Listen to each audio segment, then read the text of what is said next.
If you want to get a sunrise like this on your trip to Japan, then not only do you need to climb Mount Fuji, you also need to spend the night sleeping in one of the mountain huts on Fuji itself. So, this video is going to help you plan your own adventure by showing you how to book those huts, as well as showing you what to expect if you hike from the very bottom of the mountain to the summit using the historic and most popular trail, the Yoshida Trail. The Yoshida Trail starts just outside the town of Fuji Yoshida, where this video begins. Right, today is the day we're finally climbing Mount Fuji. I'm here with Ella and we're on our way to Fuji train station to meet my friend Nick, and then we're going to walk from the train station to the 7th station, which is an elevation gain of about 2,000 meters. So we have a big day ahead of us. Right, we've picked up Nick. Now it is a 6-hour walk to the 5th station, where most tourists come to start the hike to Fuji. But we decided to start from the bottom of the mountain because hiking from the 5th station to the 7th station, where we're sleeping tonight, only takes 2 hours, and we really want to capitalize on our time here in Fuji. The historic start point of the Fuji Yoshida Trail is the Sengen Shrine, which is about a 25-minute walk from Fuji train station, and traditionally pilgrims climbing Fuji would stop here to pray before taking on the ascent, although the reason we stopped here was to pick up wooden walking sticks, upon which you can collect stamps at each of the mountain huts as you climb. So if you want a unique souvenir from Japan, this might be the one. Now, you can get these sticks at the 5th station, but in doing so, you'll miss out on a few stamps lower down the trail. The sticks cost about 1,000 yen. Each stamp costs either 300 or 500 yen, and there are at least 17 stamps on this route, so this souvenir could cost you over 7,000 yen by the end. Oh, and bring cash because you can only use card in a few select huts to pay for food items and not the stamps. We've now entered a forest with bear warning signs at the entrance, but it's okay because these two guys both have sticks with bells on them. So that's going to be our first line of defense. Nick's going to hold the fort. How are we all doing, guys? Better than average. As you can see, we've been walking for about 30 minutes and we just decided we needed a snack break. We've actually been walking for about 2.5 hours, and we've only done a few hundred meters of elevation, but we've done like maybe 5 or 6 kilometers linearly. So now it's going to start getting steep, which is going to suck because we're all carrying pretty heavy bags, and it is humid as hell. Every one of us is soaked through, but you just can't see it in me because I'm all black. So it's only 24 degrees today, but the humidity is really high and it's just sucking the moisture out of you. But yeah. It's disgusting, but it's good. Yeah. Anyway, we're in a little lunch break and I'm going to pick it back up and get ready for the hardness of the hike to come. A short while later, and we had arrived at Umegeshi, which literally means return horses, as this was the historic point where pilgrims had to continue their journey on foot, and in modern times, it is the highest point on the trail from which you can start from a vehicle other than the 5th station. We had a brief stop at the shelter here so the guys could collect their first stamp, and then we were back on our way. So we've just left a hut called Umegeshi, which is where you get your first stamp on your hiking stick. And we're immediately into steep ground, and it's not going to get any less steep until we reach the summit. But the humidity is dropping here, and so the temperature. So give and take. Not long after leaving Umegeshi, we came across what we think was the historic 1st station. Long since abandoned and lying in ruin, it now only served as a landmark. In fact, it was the very same story for the 2nd, 3rd, 4th, and the original 5th station. By this point, we had been hiking for over 5 hours and the sky had turned dull and grey. Despite this, our spirits remained high as we began to get northerly views looking over the town of Kawaguchiko. Not to mention that we were inspired by this trail runner who breezed past us below the new 5th station. We were then briefly caught in the rain, which personally I welcomed because at least it felt like it was washing away some of the baked in sweat which resulted from the earlier humidity. The rain passed and a short while later we reached the new 5th station hut where the guys got their 2nd stamp, which only served as further encouragement for the remainder of the hike. Then we pressed on and 30 minutes later we arrived at the 6th station where we cleared the tree line, and we had our efforts rewarded with a pretty epic vista. A vista which would only become more magical the higher we climbed. Nick has some strong feelings about the views. This is so fucking up. The 6th station is the point where most tourists will join the Yoshida Trail, having started their hike from the Fuji Subaru line 5th station, which is a 50-minute walk away, with the last 30 minutes being all uphill. No matter where you start from, expect a strenuous climb from the 6th station, where you are immediately confronted with steep and endless switchbacks from here to the summit of the mountain. The good news was that we were now only 1.5 hours from our shelter at the 7th station. The bad news was that it was 6 p.m, and if we didn't get to the shelter by 8 p.m, we might not get any dinner, or we might not be allowed to check in at all. We marched on and passed several huts on the way up. Whilst the guys were busy collecting stamps, I took time to enjoy the beautiful sunset. Look at this. One big final push, and 20 minutes later we had arrived, exhausted, at our shelter. And stay tuned, because in just a moment I'll be showing you how you can book one of these shelters for yourself. Right, we finally arrived to our accommodation. Oh, that was an absolute slog getting up here. But we are staying at, what's it called? Tomoekan 7th station. And it is high. Oh, right, time to get these bags off, get some food, or recharge. That was very, very tough today. Right, we're all checked in. I know we've got our dinner, and we've got some form of katsu curry. And Ella has got, what do you get, veggie curry? But yeah, and we've also loaded up on lots of snacks and Coca-Cola. We're so in need of sugar. But yeah, let me show you the food. It's kind of interesting.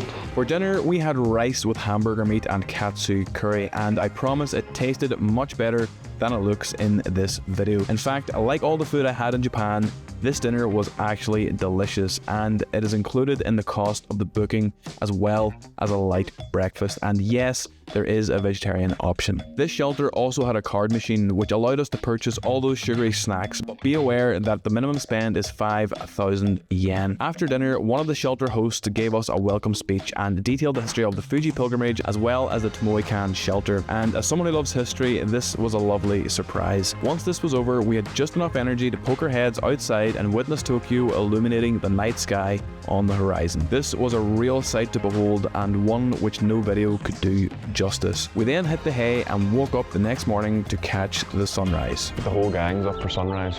It's 4:15 and we're standing in what feels like an island in the middle of a sea of clouds. Just check this out, it's absolutely insane looking.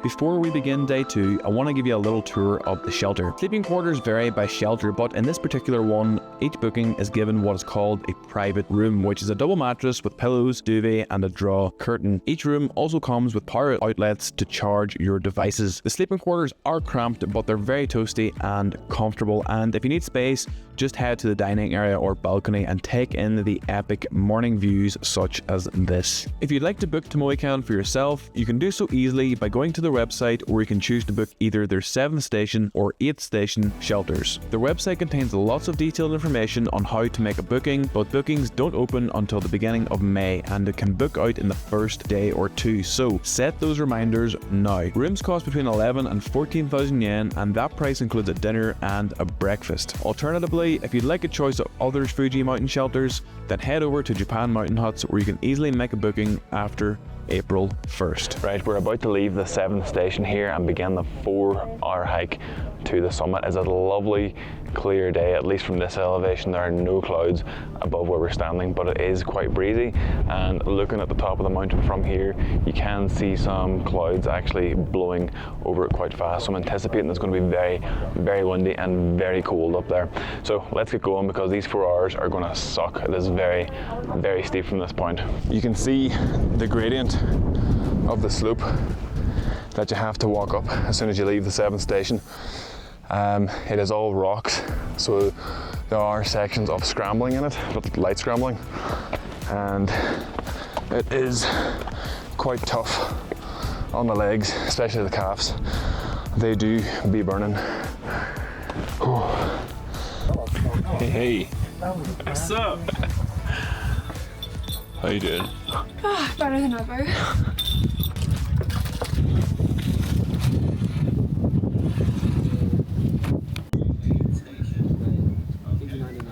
We're at like 3,150 meters above sea level now. Kind of start feeling the altitude.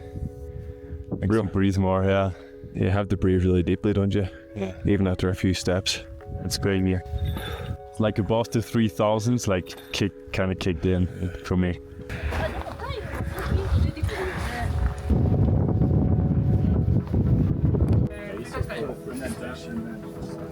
So one thing to bear in mind if you're hiking Fuji with friends who are obsessed with getting stamps on their sticks is it might slow you down. And in fact, these guys are so obsessed with their stamps, they're now criticizing, they're now critiquing the quality of the stamps they're getting. We paid good money for it. But for real, the stamps are quite expensive. Must have spent like what, 6,000 yen? Yeah, 6,000 yen in stamps at the minute. It's a very cute souvenir. And they have to fly it back to their home country. Do you want to redo it?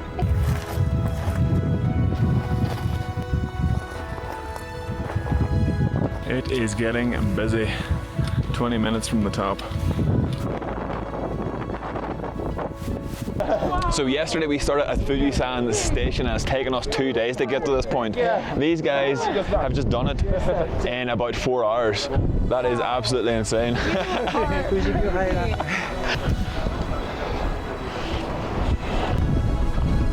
Right, here we are, the summit of Mount Fuji.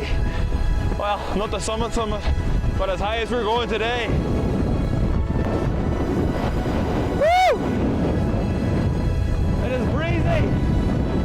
Woo! Right, let's get out of this wind. Holy crap.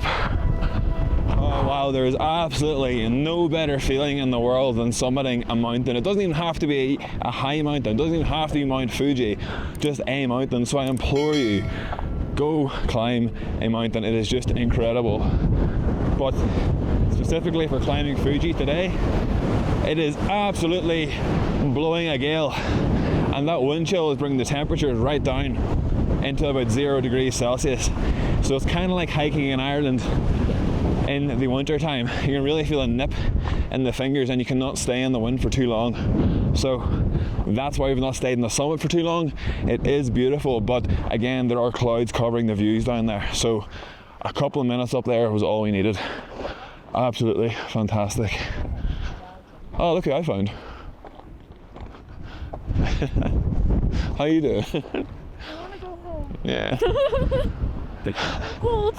Anyway, we are done here. We're going to get back down now because it is a 3-hour descent, so I'm not sure how much I'll record on the way down because it's very, very steep and it's very rocky and it's kind of dangerous to record. So if there's anything interesting, I'll put it in. Otherwise, I'll see you guys at the 5th station. So 13 hours after we woke up this morning at 4 a.m, we've now finished climbing Mount Fuji. How do you feel, Nick? That's exhausted. Ready for a big bowl of ramen?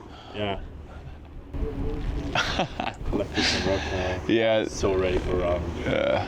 On the way down, there's lots of switchbacks, and you just can't avoid getting dirt in your boot, so be prepared for that if that's something that annoys you. But that is the end of the trip and that is the end of the video.